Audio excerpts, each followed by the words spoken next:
કહે છે કે મહાભારતનું યુદ્ધ થયું હતું તેમાં અરબો યોદ્ધાઓ માર્યા ગયા હતા, પરંતુ મહાભારતનું યુદ્ધ જ્યાં થયું તે કુરુક્ષેત્રનું મેદાન જ એટલું નાનું છે કે ત્યાં અરબો માણસો માર્યા જવાની વાત તો બાજુ પર રહી, પણ અરબો માણસો ઊભા પણ રહી શકે તેવું નથી.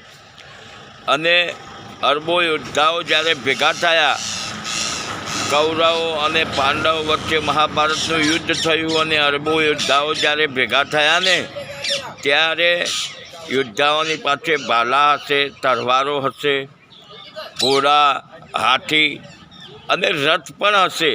તો આ બધું કઈ રીતે ઊભું રહી શકે? અને ત્યાં સૈનિકોને રહેવા માટે તંબુ પણ લગાવવા પડે, તો તે તંબુ ક્યાં લગાવ્યા હશે? મહાભારતના યુદ્ધ વખતે જે કુરુક્ષેત્રનું મેદાન હતું ને ત્યાં અરબો માણસો ઊભા રહી શકવાની જગ્યા નથી, તો લડવાની વાત તો બાજુ પર રહી. તો શું આ થોડો વિચારવા જેવો મુદ્દો છે, તર્ક કરવાનો મુદ્દો છે આ, કે શું આટલા બધા માણસો લડી શકે, મરી શકે?